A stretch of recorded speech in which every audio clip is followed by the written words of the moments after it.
Oi, gente, Mucuyu, Colofé, Mutumbá, Ore, Mojuba e toda a saudação de respeito a nós, povo de Matriz Africana. Tirar o fone aqui que eu acho que não vai dar muito certo. O que acontece, gente? Tempo que a gente não passa pra se ver, pra matar a saudade. Eu tô passando aqui, como sempre, hoje. Tô meio bagunçadão, final de dia, tô bem cansado. Mas tirando um tempinho pra gente poder falar de um assunto extremamente desagradável.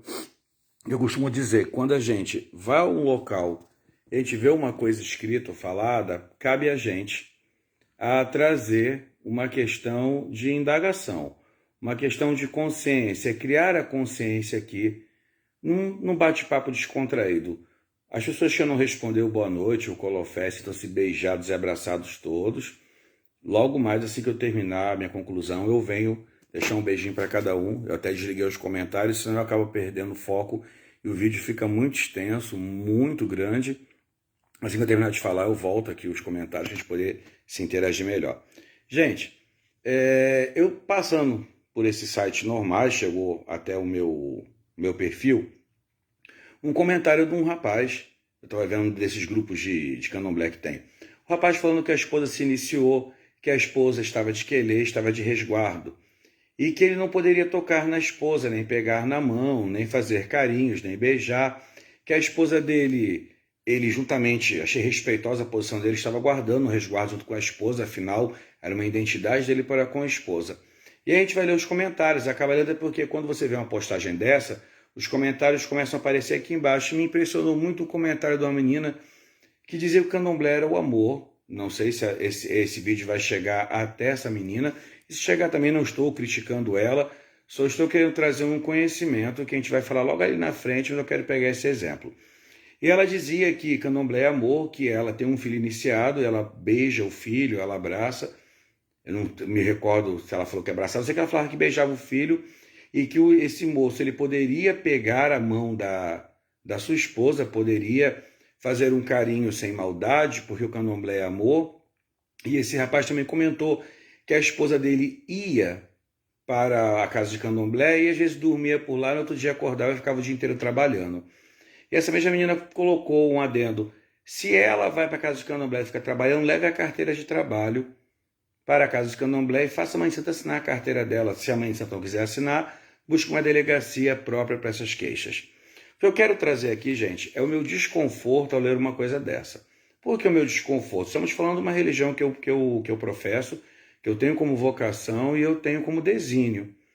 E quando se fala de candomblé, gente, o candomblé é uma religião muito próxima à relação simbiótica de um filho com a mãe. Vamos conhecer um pouquinho do que seria a relação simbiótica, a relação fusional de um filho com a mãe, que se trata desde o nascimento da criança, por um certo período, a criança tem uma relação de dependência muito grandiosa para com a mãe, onde essa mãe garante para essa criança, grave essa palavra, o conforto dessa criança. Entre mamadas, cuidado, banho, proteção, confortabilidade térmica, confortabilidade auditiva, confortabilidade climática, entendeu? As necessidades de uma criança são todas garantidas pela mãe através do que se chama relação fusional. Porém, é muito importante a relação fusional para que o bebê também adquira a sua individualização. Então eu volto ao texto e eu fiz uma colinha para eu poder me perder no que eu vou falar com vocês. Dentro da relação fusional, o bebê, ele não se diferencia com nada ao seu redor. Pai, mãe responsáveis. Pois bem, quando eu vejo um comentário desse, onde hoje inúmeros adeptos do candomblé buscam seu total conforto, a gente vai pegar a mesma palavra da relação fusional, que é uma relação de dependência muito intensa, onde a mãe garante o conforto do bebê. Trazendo para a parte adulta, quando eu tenho um adulto que adentra o candomblé por vontade, por desígnio, porque ele quer participar daquela egrégora, e ele traz uma relação de necessidade extrema com a sua zona de conforto, isso comprova que ele ainda está muito preso lá no relacionamento fusional, onde a mãe deveria dar a essa criança todo o conforto de proteção. Porém, o que diferencia um bebê de um adulto é a individualidade, o ser real e o ser ideal. Real que essa pessoa, esse homem, essa mulher, hoje é adulto. Ideal que ele fosse protegido e buscasse conforto e buscasse a melhor fatia de tudo com o menor esmero possível. Porém, quando a gente encontra uma pessoa dessa fazendo um discurso como esse, é um discurso que inflama, é um discurso que busca a pessoa para uma necessidade grandiosa e confortavelmente de ser atendida, eu preciso lembrar que essa pessoa, além de estar talvez com o seu trauma inflamado aí dentro da sua zona de conforto, ela não quer se mover, afinal o zelador tem que me aceitar, tem que fazer o que quero, tem que garantir minha proteção, minha sustentabilidade, meu equilíbrio, ela também está demonstrando uma posição narcísica. Então, muitas dessas reclamações que nós encontramos hoje dos novos adeptos, por isso que eu digo, é feio que eu vou falar, mas que as nossas portas estejam fechadas. Foi-se o tempo que o zelador precisava se mover dentro de um movimento egóico, onde ele precisava ter muita gente dentro de casa para comprovar a sua eficácia. Hoje, quantidade não é qualidade, aliás, nunca foi. Então, quando você coloca uma pessoa dessa na sua casa, uma pessoa que não quer sair da zona de conforto, ela vai ser sua primeira acusadora. Quando você, assim como a mãe faz com o bebê, ela dá o mamar, depois ensina o bebê a engatear, e o bebê aprende a ter comportamentos individuais, porque a individualidade nos livra das angústias, das ansiedades e das irresponsabilidades emocionais. Angústia é um sentimento muito estranho, que a maioria de nós temos, que é um buraco de algo que faz uma falta, porém a angústia pode ser uma falta criada. A ansiedade é um medo total do amanhã, é uma carga negativa que nos coloca medo para o amanhã. Porém, a ansiedade está ligada a medos subjetivos, medos que eu nem sei se vou viver, mas eu já os tenho. E a irresponsabilidade emocional está ligada ao eu ideal e ao eu real. Real que sou como sou, com falências, com multiplicidades, com tristezas e alegrias. E ideal seria o que eu seria. Porém, quando eu tenho um contraste entre o eu real e o eu ideal, e eu desclassifico algumas posições que são aprendidas lá atrás, o primeiro freio moral, que já falei sobre a questão punitiva, é o freio moral familiar. É dentro da família que o homem e a mulher aprendem a ser humano. Porque você não tem para ser, você tem que ser para ter. Essa é a filosofia de vida.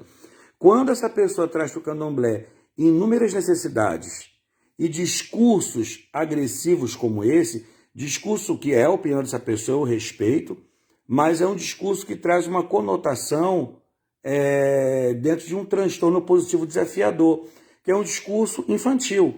Então a pessoa começa, talvez esteja presa ainda, e entristecidamente ainda inflamada em alguns traumas que ainda não foram curados. E quando eu busco a casa de candomblé para legitimar a minha existência, a minha identidade, eu minimamente sequer sei quem sou. O candomblé, ela é a elaboração da essência, e a essência ela é interna, ela não é esotérica, não é do lado de fora. E infelizmente, quando a gente fala de zona de conforto, de narcisismo, entendeu? De individualidade, a gente está falando de um ser humano irresponsável. Todo mundo busca uma bengala para se apoiar. Todo mundo busca alguém que defenda a sua crença perante a sua dor. Porém, quando eu me preocupo em trazer esse transtorno positivo desafiador como fala e trago beleza em palavras como essa do desrespeito ao zelador, ninguém me manda, porque a gente está vivendo o tempo do eu. É o tempo do eu, onde eu não uso a máscara, onde ninguém me tranque em casa, onde eu não posso passar fome, eu não posso passar frio, eu não posso passar desconforto, eu não posso ser contrariado. É o tempo do eucentrismo ou do egocentrismo. E quando eu estou no núcleo próximo de insatisfações, onde todo o meu redor tem que satisfazer o meu ego, eu trago uma plaquinha na minha testa, que é a plaquinha do narcisismo, onde diz: você minimamente sabe com quem fala? Você parou para pensar que a minha forma de pensar é mais confortável? E isso se chama latência emocional.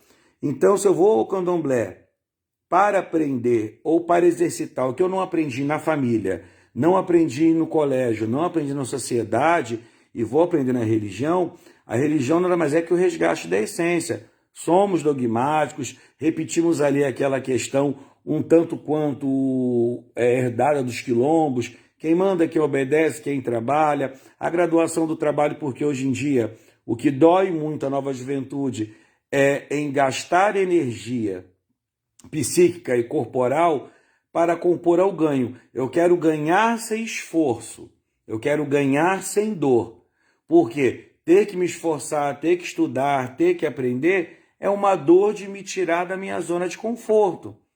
É por isso que eu digo, eu tive agora uma experiência à tarde que eu conversei com a mãe de um talvez futuro filho.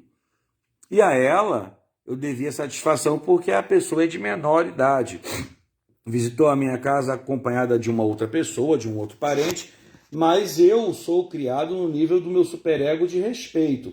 Automaticamente eu preciso do respeito e da aprovação dessa mãe para que essa criança frequente a minha casa. Eu sou um grande apoiador de que o candomblé não cura psiquismo, e o candomblé não cura trauma. Trauma adquirido na infância é o seu sentimento, é a sua verdade, é a sua crença, porém, enquanto a gente viver sobre a inflamação edípica, nós vamos encontrar adultos que se encontram ainda presos na fase oral, que precisam mamar, ter muito conforto, mas que são travados, retidos, também presos na fase anal, com dificuldade de reconhecimento, pois as fatias que recebem sempre são inumeramente menores do que eles necessitam, e quando a minha necessidade está muito acima do meu dever, eu estou, gente, dentro do complexo narcísico. Eu estou dentro de uma zona de conforto.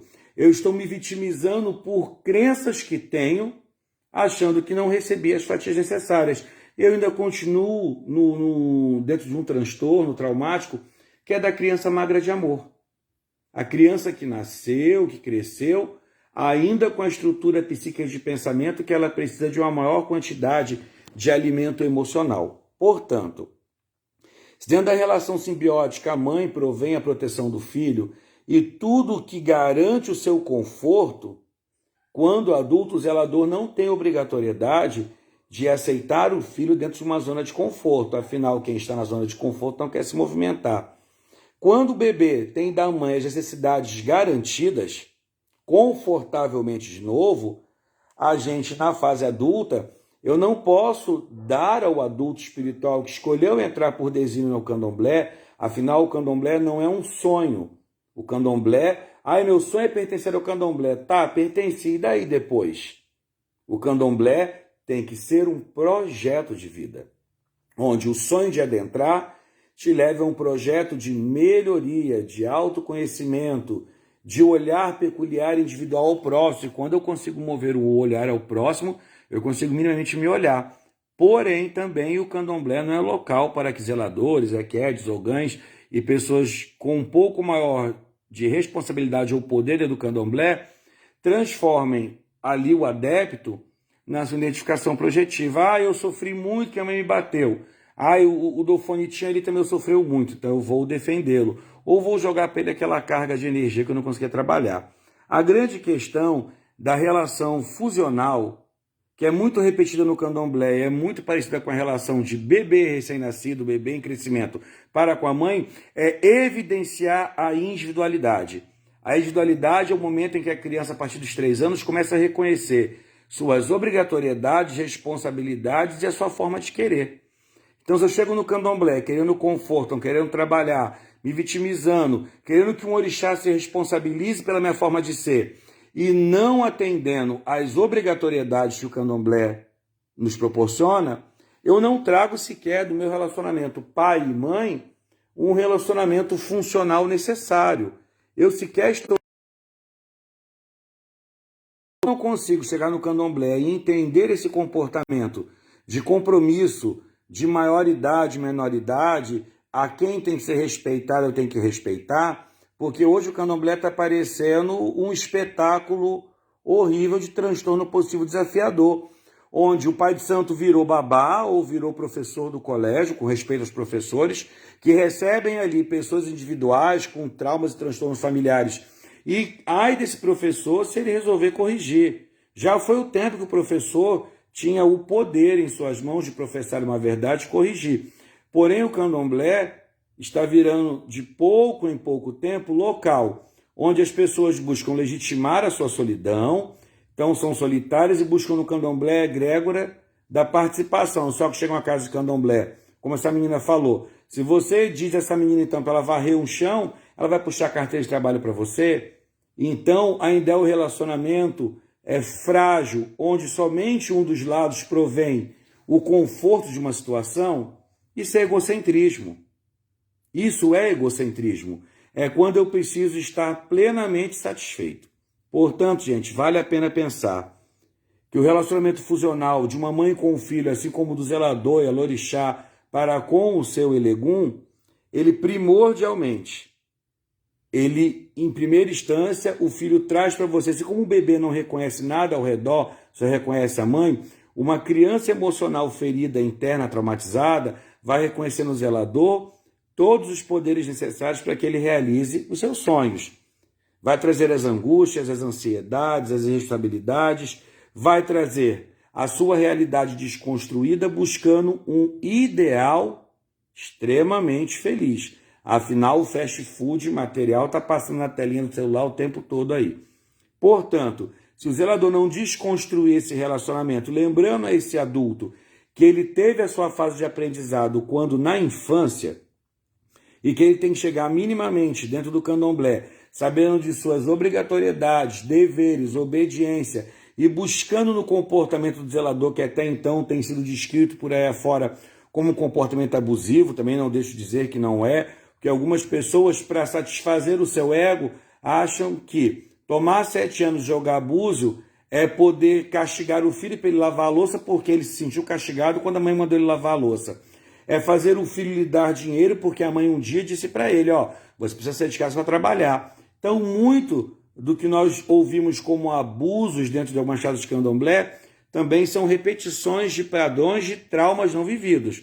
Eu costumo transparecer aos meus filhos e cobrar dos meus filhos o muito do tudo que eu aprendi com a minha mãe, que é viva, que hoje convive na minha casa de candomblé, meus filhos a chamam de vó Ida, né? E graças a Deus que eu fui bem cobrado quando mais jovem, porque isso me deu uma realidade de não me tornar um estelionatário espiritual, não me tornar um manipulador espiritual e poder falar de livre e bom peito que todos são bem-vindos à minha casa e todos são muito mais bem-vindos a se desligarem da minha casa quando a minha casa não for a satisfação egóica de cada um. Então, gente, a gente precisa entender que dentro desse movimento de angústia, de realidade e idealidade, real é quem sou, ideal é o que eu almejaria ser. Só que entre a realidade e a idealidade existe uma coerência. E essa coerência não fui pretendo ser, sonho em ser, mas sonhar em ser depende de um projeto começado lá atrás. A casa de santo, assim como uma mãe, o zelador, assim como um pai, a Yalorixá como uma mãe, a gente consegue, às vezes, sem querer, querendo, repetir aquilo que Jung fala, né? Quando eu não quero que um filho sofra as coisas que eu acho que sofri, eu veto dele sofrimento. Então a culpa é do inimigo, a culpa é do olho gordo, a culpa é do feitiço, a culpa é da pombagira. Esse santo vai te resolver, esse santo vai te salvar. Mas aí como é que ficam as questões de procrastinação, de autossabotagem, de transtorno positivo, as noções de defectividade, a vergonha que cada um traz dentro de si de algo, as crenças de abandono e as crenças de rejeição. Tudo isso são fatores analíticos que devem ser levados para um set terapêutico com psicanalista. Candomblé, ele reaviva a essência, desde que primordialmente a sua essência seja o melhor culto para a sua pessoa. Então, eu só queria desabafar com vocês isso, trocar um tete-a-tete, trazer um pouquinho do que eu venho aprendendo, para que vocês possam abrir um pouquinho mais os olhos. Às vezes eu apoio a fala de uma pessoa e muito mais do que a fala ser daquela pessoa é muito mais minha. São dores que eu vivi e que eu acreditei. Se eu acredito nas minhas dores, elas são sentimentos enraizados, assim como uma concha, que transforma um grão de areia que a incomoda em pérola, reveste aquela dor de beleza. Às vezes eu estou revestindo e apoiando muito mais o outro, esperando que o outro legitime a minha história. Casa de Santo não é local para você reviver sua infância. Na Casa de Santo a gente faz sopinha, dá mingau, cobre o filho, dá carinho à mão, mas Casa de Santo não é local para você ficar com o seu celular procrastinando. Casa de Santo não é um local, como muitos dizem, eu saio da minha casa do estresse, vou buscar refúgio espiritual. Há uma diferença de refúgio espiritual quando o conselho é dado seguido e de refúgio espiritual quando eu estou buscando fugir da minha responsabilidade. Nosso grande amigo e mentor Freud já dizia, é normativo que o ser humano não seja responsável por si, projetando no outro suas dores e projetando muito das suas insatisfações para dentro do zelador, para dentro da casa de santo. Então, os comportamentos corrosivos e extremamente viciosos, eles são pertencentes a uma constituição humana em má construção ou em defeito. Porque ninguém é culpado pelo comportamento de ninguém. Ninguém faz fulaninho até o outro lugar. Ninguém faz o fulaninho errar, roubar, não trabalhar, emburrecer ou desistir. Quem faz isso são as nossas crenças. Portanto, eu como zelador que tenho não tanta idade, eu tenho 22 anos de iniciado e 14 anos de uma roça aberta. Hoje eu digo tranquilamente, não sou um cara que estou abandonando a minha missão nem a minha vocação. Tenho muito amor e tenho muito prazer de fazer o que faço. E como outros zeladores que estão em começo agora, tive muita expectativa e muito erro egóico de trazer para o candomblé a responsabilidade de dar ao outro o que o outro precisa, sem que o outro tenha um esforço. Eu não gosto da palavra esforço. Esforço é uma força fora do normal. Eu sempre falo isso com vocês. Eu gosto muito da palavra força de vontade. Ah, mas o Doté teve a sorte de aprender muito do candomblé, mas eu aprendi por mãos extremamente experientes que me tributaram em cobranças e no famoso, se você errar, você vai ser cobrado. Então hoje o candomblé é livre de cobranças, a grande moda é culture o seu orixá da sua forma e faça da forma que você quer, não respeite a parte matriarcal nem patriarcal, faça da sua forma, mas aí quando você quebrar a sua cara, bate na casa do zelador e pede para ele um jogo de búzios da misericórdia, afinal, você não trabalhou, você não estudou, você não se adaptou a um esquema de vida para você poder ter hoje ter na sua mão inúmeras oportunidades de ganhar o dinheiro. Você não sabe lavar uma louça, você não pode ser um balconista ou um copeiro, como antigamente falava. Você não sabe fazer uma comida, você não pode ser um auxiliar que é um cozinheiro. Você não se preparou com carinho e gentileza, só buscou cuidado para você, você não pode ser uma babá. Então, como você vai fazer quando a vida, que é um processo de normatividade, lhe fechar a porta? Para que leque que você vai exigir, ou para que leque que você vai buscar o seu sustento? Ai, não, eu vou chorar, o mundo é ingrato comigo. Eu sou vítima das massas, sou vítima do presidente, sou vítima do vereador, sou vítima do prefeito. Ai, minha bolsa não caiu, meu auxílio não caiu. Não sei. Se eu for entrar num assunto um pouco mais longo, vai parecer até um tom xenofóbico. Mas, infelizmente, eu não posso, ou felizmente, eu não posso apoiar uma cultura vitimista quando eu não fui criado na cultura vitimista. E, feliz ou infelizmente, na minha casa, eu procedo da mesma forma. Eu convido diariamente a todos que não estão satisfeitos para com o que o orixá tem para você, ori, tchá, força. Se sua cabeça não tem força para te retirar do buraco, não vai ser um ebó, não vai ser um bori, não vai ser um obi que vai curar o seu psiquismo. Você gasta muito mais energia psíquica resistindo às suas mudanças, como eu postei no card hoje, do que buscando abandonar as suas crenças vitimistas que te deixam nesse local. Como toda a casa, minha casa também tem procrastinados, preguiçosos, mentirosos, mitomaníacos.